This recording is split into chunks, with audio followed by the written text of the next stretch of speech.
بسم الله الرحمن الرحيم والسماء والطارق وما أدراك ما الطارق النجم الثاقب إن كل نفس لما عليها حافظ فلينظر الإنسان مما خلق من ماء دافق يخرج من بين الصلب والترائب إنه على رجعه لقادر يوم تبلى السرائر فما له من قوة ولا ناصر والسماء ذات الرجع والأرض ذات الصدع إنه لقول فصل وما هو بالهزل إنهم يكيدون كيدا وأكيد كيدا فمهل الكافرين أمهلهم رويدا صدق اللہ. یہ قرآن پاک کی 30ویں پارے کی ایک سورت ہے. اس سورت کا نام ہے سورہ طارق. اس میں 17 آیتیں ہیں اور یہ مکے میں نازل ہوئی. مکے میں چوتھے سال سے دوسرا دور شروع ہوا نبوت کا. دوسرے دور کا مطلب یہ کہ سازشیں، ایذائیں پہنچانا، تکلیفیں پہنچانا،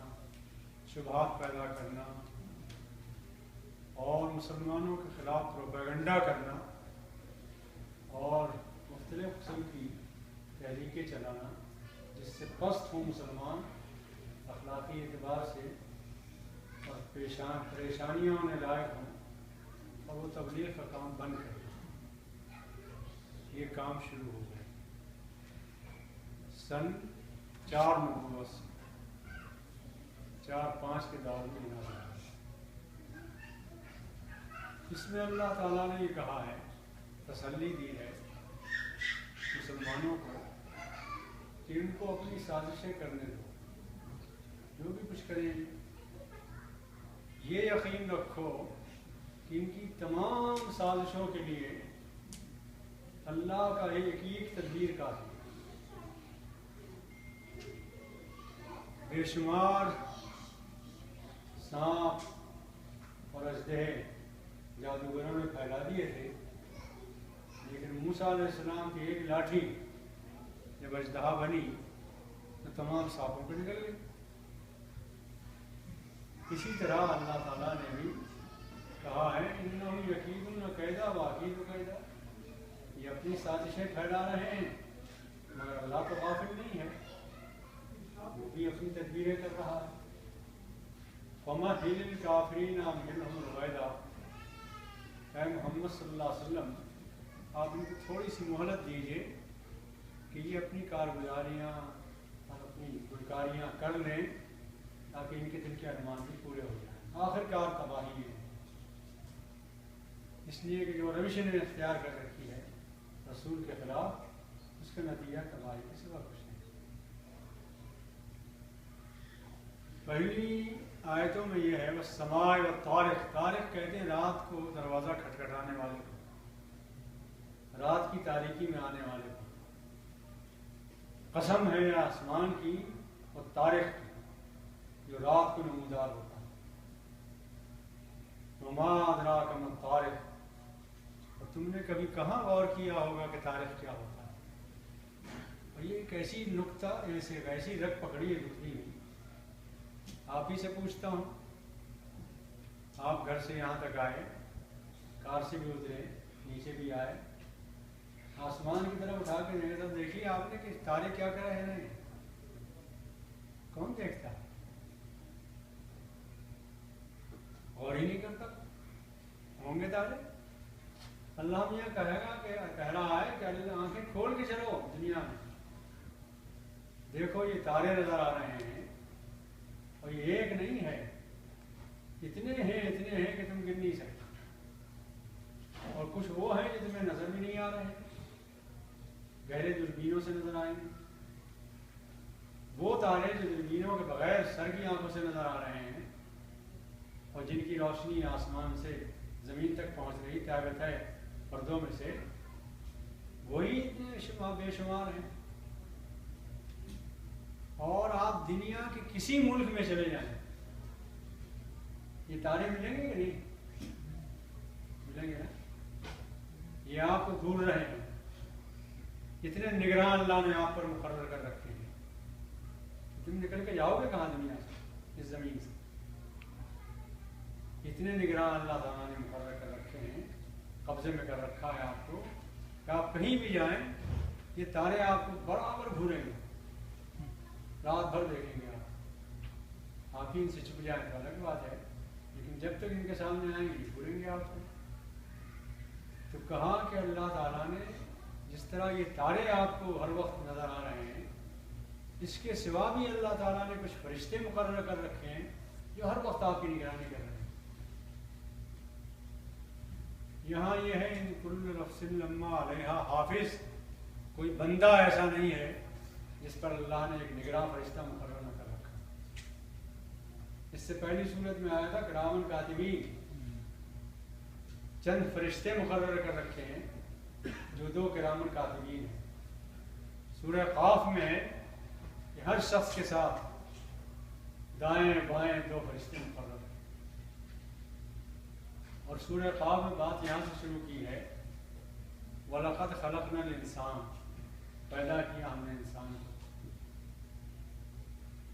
سوچنے کی بات یہ ہے کہ ایک وقت میں نہیں تھے آپ، پیدا کیا اللہ نے، پیدا کرنے کے بعد ہوئے، تو جب تم نہیں تھے اور اس نے پیدا کیا تمہیں، یہ اختیار اگر اسے ہے اور یہ اقتدار اس کو ہے اور یہ قدرت اس کی ہے کہ وہ تمہیں پیدا کر سکتا ہے، تو مارنے کے بعد دوبارہ کیوں نہیں پیدا کر سکتا؟ یہ ایک جھگڑا ہے۔ مومن یہ کہہ رہے ہیں، مومنین یہ کہہ رہے ہیں کہ انسان مرنے کے بعد دوبارہ پیدا ہوگا، اللہ کے حضور کھڑا ہوگا، پوری زندگی کا حساب دے گا۔ یہی جھگڑا ہے پوری دنیا میں، ہم یہ یقین رکھتے ہیں، یہ عقیدہ رکھتے ہیں۔ یہ الگ بات ہے کہ ہم خود اونگ رہے ہیں اور نہیں بتا رہے ہیں لوگوں کو، ہمارے گھر میں ہی تذکرہ نہیں ہے۔ آپ کبھی غور کیجیے، سوچئے، کبھی دسترخوان بچھا ہو آپ کے یہاں، مہمان آئے ہوئے ہیں، کھانا کھانے کے لیے تیار ہوں، اور آپ کہیں ذرا بسم اللہ بھی مت کیجیے، ٹھہریے تو اور ذرا یاد کر لیں کہ ایک دن ہم نہیں ہوں گے، یہ دسترخوان بھی نہیں ہوگا، ہم بھی پناہ ہو جائیں گے، اور پھر دوبارہ پیدا ہوں گے اور ہم سے اللہ تعالیٰ حساب لیں گے۔ یہ گفتگو کبھی دسترخوان پر ہوئی نہیں ہوئی؟ اپنے بچوں کے ساتھ بیٹھے، گھر والوں کے ساتھ بیٹھے، یہ گفتگو کبھی ہوئی؟ جانتے پوچھتے نہیں ہوئی ہے، اتفاق سے ہو گئی ہو تو الگ بات ہے، لیکن قصدن یہ گفتگو ہم نے کی ہو کبھی، جبکہ محمد صلی اللہ علیہ وسلم نے 4 سال کی مدت میں مکے کی گلی گلی کوچے کوچے میں یہ بات پھیلا دی تھی کہ ایک نبی آئے ہیں اور وہ ہر وقت یہ بتاتے ہیں کہ انسان مر جائیں گے، زندگی کا حساب دیں گے، ایک دن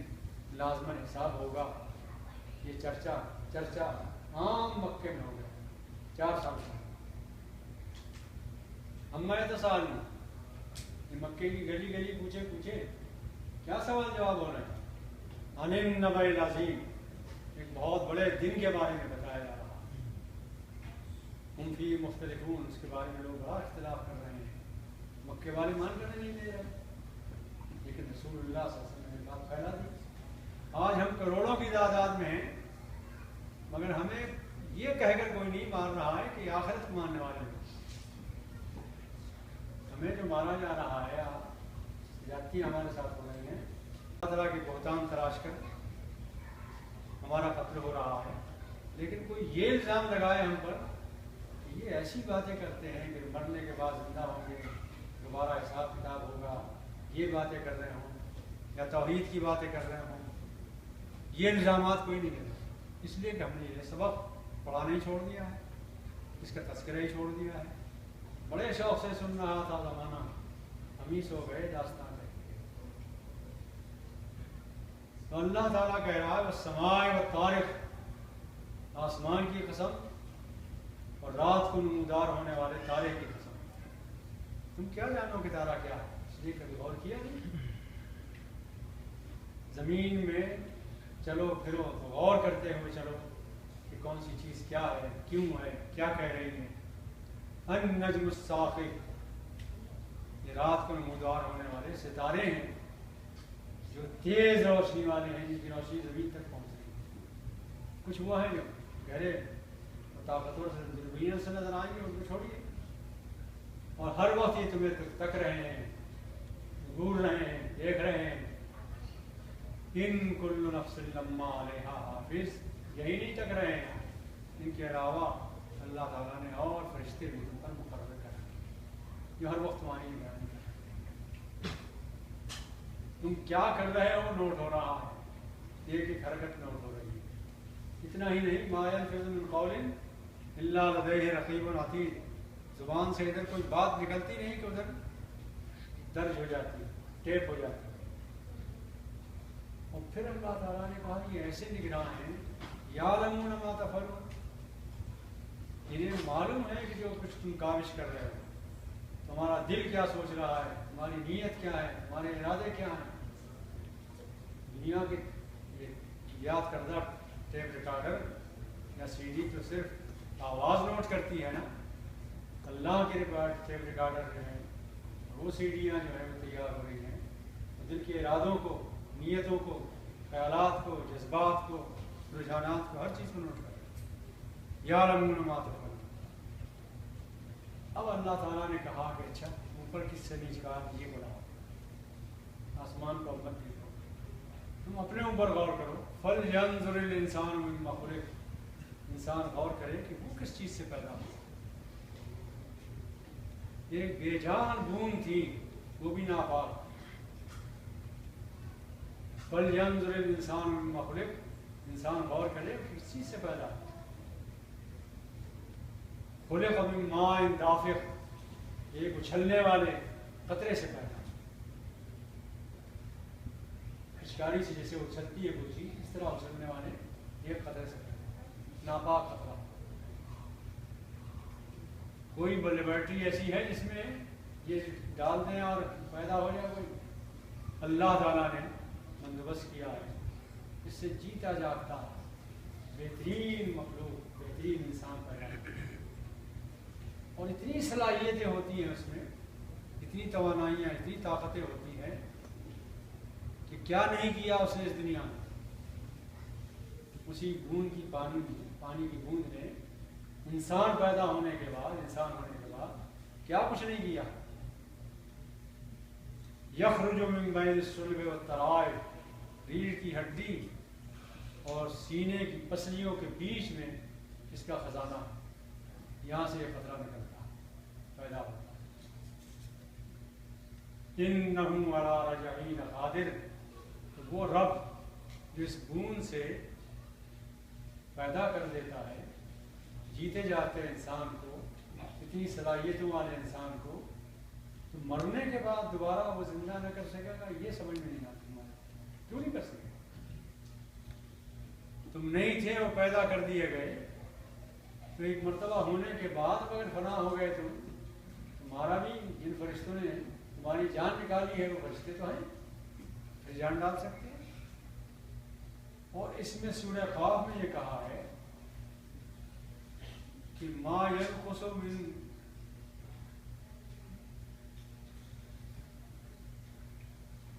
زمین تمہارے جسم کی جس ذرے کو کھا جاتی ہے، زمین میں انسان دفن ہوتا ہے تو زمین کے ذرات جسم کے جس ذرے کو کھا جاتی ہے، ما تنقص الارض منہم، زمین جو کچھ تم میں سے کھا جاتی ہے، جذب کر لیتی ہے، قد علمنا ما تنقص الارض منہم، ہمیں اس کا پکا علم ہے، مکمل علم ہے اس کا کہ کون سا ذرہ کھایا اور کہاں، اور ایک ایک ذرے کا ہمیں علم ہے۔ ایک روایت میں آتا ہے کہ رات کی تاریکی میں کالی چٹان پر جو ایک کالی چیونٹی چلتی ہے، وہ بھی اللہ کو نظر آتی ہے، وہ بھی اللہ کے نظر، کوئی چیز اس سے چھپی ہوئی نہیں۔ قد علمنا ما تنقص الارض منہم وعندنا کتاب حفیظ، اور ہمارے پاس لوح محفوظ ہے، اس میں ہر چیز لکھی ہوئی ہے۔ انہ علی رجعہ لقادر، جس نے تمہیں ایک بوند سے پیدا کیا، جیتا جاتا انسان بنایا، وہ تمہاری دوبارہ پیدا کرنے پر بھی قادر ہے۔ یوم تبلی السرائر، جس دن وہ پیدا کرے گا تمام راز تمہارے کھل جائیں گے۔ آج ہم یہاں اتنے بیٹھے ہوئے ہیں، کون اللہ کا ولی ہے نہیں معلوم، کون مجرم ہے نہیں معلوم، کس کی نیت کیا ہے نہیں معلوم۔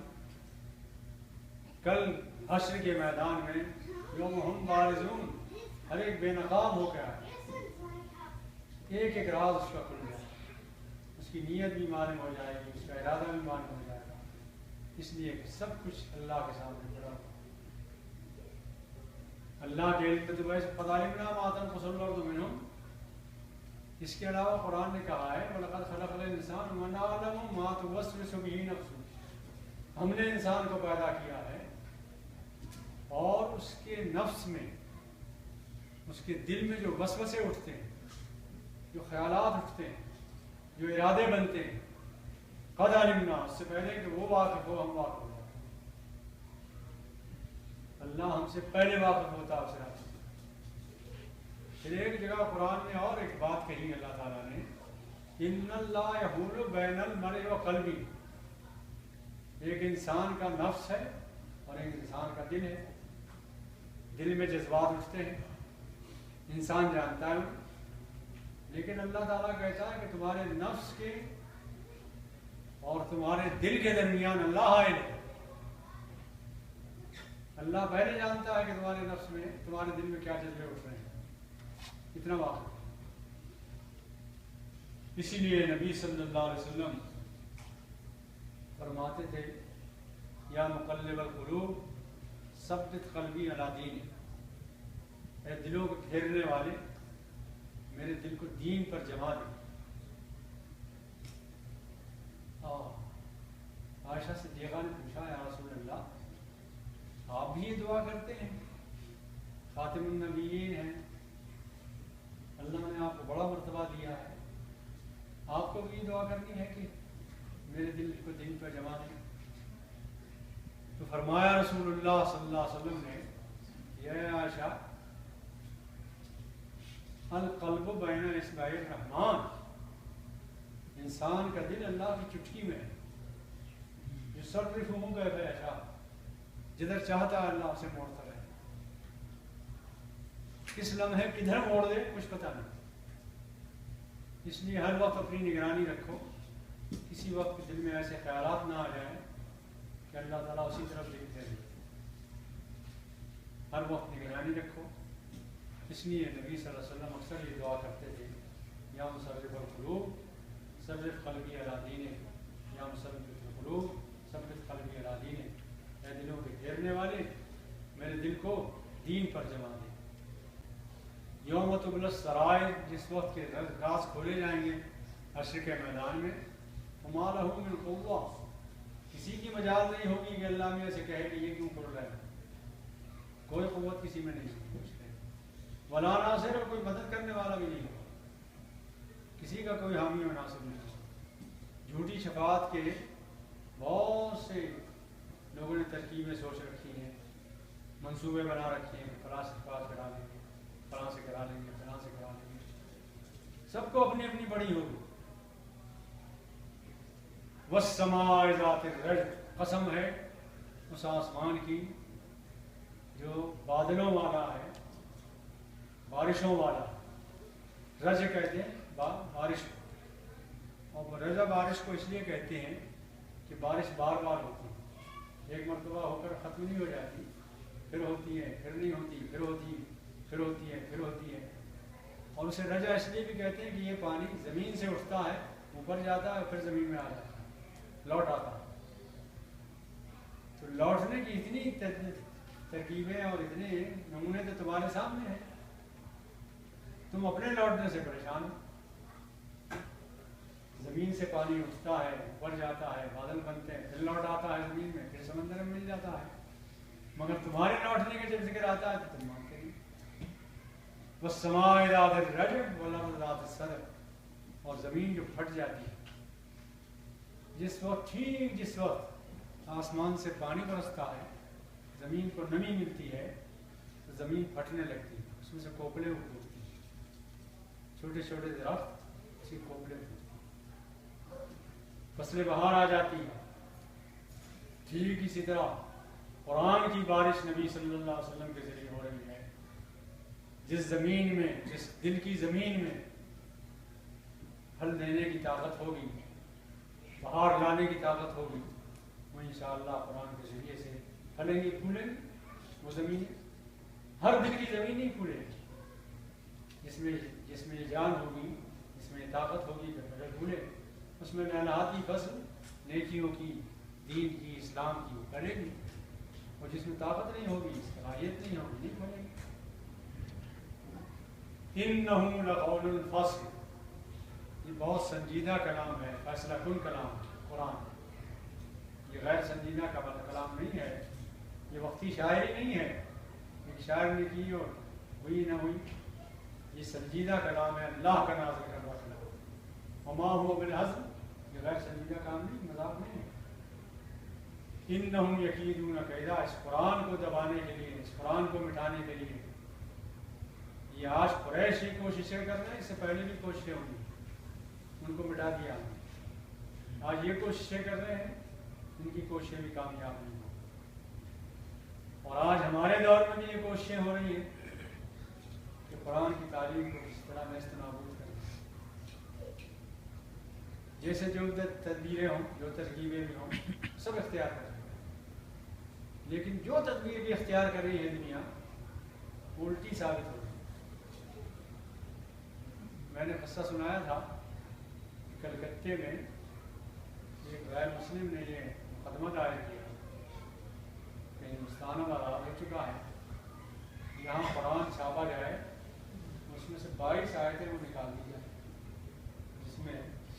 کفار کو مارنے پیٹنے کا ذکر ہے، سورہ توبہ میں، جہاں ملے مار دو ان کو، جنگ کے حالات میں۔ اب اس وقت بڑا اعتراض کرتے ہیں کہ جنگ کے حالات کے ساتھ قرآن میں یہ لکھا کہ کافر جہاں ملے مار دو، تو کیا جنگ کے حالات میں مٹھائی کھلائی جائے گی؟ ہرائی جائے گی؟ جب جنگ ہے تو جنگ کے حالات ہوں گے۔ تو اس نے مقدمہ دائر کیا، وہ 4 مہینے تک مقدمہ چلا، اور اس میں بڑے بڑے وکیل آئے، یہ آئے، وہ آئے، لاکھوں قرآن غیر مسلموں نے خریدے، اور موقع ملا اسلامی کام کرنے والوں کو، انہوں نے قرآن کو فروخت کیے، اور ہر مجلس میں، ہر محفل میں یہی ذکر ہوتا تھا کہ صاحب دیکھیں 22 آیتیں کون سی ہیں۔ مسلمانوں نے بھی قرآن خرید کے پڑھنا شروع کی کہ 22 آیتیں کچھ ہیں، اس لیے کہ انہیں بھی نہیں معلوم تھا کہ 22 آیتیں ایسی بھی ہیں، کبھی پڑھا ہو تو معلوم ہو، اس لیے کہ 70% تو وہ لوگ ہیں مسلمانوں میں جنہوں نے ناظرہ قرآن نہیں پڑھا اس دنیا میں، 70% تعداد ہے، ناظرہ قرآن نہیں پڑھا، تو انہوں نے بھی خریدے اور انہوں نے بھی وہ 22 آیتیں پڑھنا شروع کی۔ غیر مسلموں کے یہاں پہنچا تو انہوں نے 22 آیتیں پڑھنا شروع کی، لیکن جب آدمی پڑھے گا تو 22 آیتیں تھوڑی پڑھے گا، آگے پیچھے ہی پڑھے گا۔ تو یہ خبریں مشہور ہونے لگیں کہ اتنے لوگ اسلام لے آئے، اتنے لوگ اسلام لے آئے، اتنے لوگ قرآن پڑھنے کے بعد جلدی سے مقدمہ بند کیا انہوں نے۔ یہ تو اچھی ہوئی بات، جو تدبیریں دیکھی ہیں دشمنوں نے، اس میں قرآن اور اسلام اور پھیلا اور پھیلا، اور جہاں جہاں جو تدبیریں بھی ہو رہی ہیں اس سے مزید تقویت ملی ہے اسلام، مکے میں جو لوگوں نے مخالفت کی اس کا نتیجہ یہ ہے اور آگے بڑھی بات اور آگے بڑھی واقعی کہا اللہ کہتا میں بھی تدبیر کرتا ہوں تم بھی تدبیر کرتے ہو زمین والوں میرے کلام کو روکنے کی میرے پیغام کو روکنے کی میرے اسلام کو روکنے کی مگر میری تدبیریں نہیں ہوتی وہ منصوبے تم ہی نہیں بناتے ہو زمین پر آسمان پر منصوبے میں بھی بنواتا ہوں نافذ وہ منصوبے ہوتے ہیں جو آسمان پر بنتے ہیں وما ہل الکافرین عنہم رویدا اے محمد صلی اللہ علیہ وسلم تھوڑا سا موقع دیجیے رویدا تھوڑا سا یہ جس کو سمجھ رہے ہیں کہ بہت کھیل رہے ہیں یہ بہت بڑا موقع نہیں ہے تھوڑی سی زندگی ہے جب یہ مریں گے تو کیا کہیں گے لم یلبسوا الا ساعۃ ہم تو دنیا میں رہیں گے الا ساعۃ ایک گھڑی رہے اتنی جلدی موت آ گئی جب آدمی مرتا ہے جیسے محسوس ہوتا ہے کل پیدا ہوں تو آج مر گیا اور ہے بھی اتنی موت سوچئے آپ پیدا ہوئے دائنے کان میں اذان دی گئی بائیں کان میں اقامت کی گئی اقامت بھی ہو گئی اذان بھی ہو گئی اب کیا نماز کھڑی ہونا اب جنازہ ہوگا آپ کی نماز ہو جائے گی سخت اتنی سی زندگی اسی زندگی کو لوگ سمجھتے ہیں بہت بڑی زندگی ہے اس میں پتہ نہیں کیا کیا تسکیمیں بناتے ہیں جب ختم ہوگی تو ایسا لم یلبسوا الا ساعۃ الا عشیۃ او ضحیٰ وہاں ایک صورت میں ہے ایسا معلوم ہوگا جیسے رات کی تاریکی شروع ہوئی اور رات چھا گئی دوپہر کا سورج سر پر آیا اور ڈھل گیا اس طرح معلوم ہوگا زندگی اس طرح گزر گئی اللہ تعالیٰ سے دعا کیجیے کہ جس مقصد کے لیے اللہ نے ہمیں اٹھایا وہ مقصد یہ ہے کہ اس قرآن کو ہم عام کریں پہنچائیں لوگوں اور اگر یہ پہنچائیں گے قرآن آپ اس میں اتنی طاقت ہے اس کی اپنی قوت تصویر اتنی ہے اس میں اتنا نور ہے اتنا زور ہے اتنی تاثیر ہے کہ آپ کو کچھ کرنے کی ضرورت نہیں یہ قرآن خود لوگوں کو متوجہ کرتا ہے اس میں اتنی تاثیر اللہ تعالیٰ ہے اور اسی کو دیکھ کے لوگ قبول کرتے ہیں دین آج بھی جو دین قبول کر رہے ہیں وہ ہماری کوششوں سے کم ہو رہا ہے قرآن کی اپنی تاثیر ہے جو قبول کر رہے ہیں حالانکہ اس وقت سب سے زیادہ پٹنے والی قوم ہم سب سے زیادہ پیچھے جانے والی ہم سب کچھ ہمارا اس کے باوجود قدم قدم پر جو اسلام لا رہے ہیں کسی دین کا چرچا نہیں ہے کسی میڈیا میں نہیں نہ الیکٹرانک میڈیا میں نہ پرنٹ میڈیا میں نہ کسی اور ذرائع دین اسلامی کا چرچا ہے انشاءاللہ اسلام ہے واخر دعوانا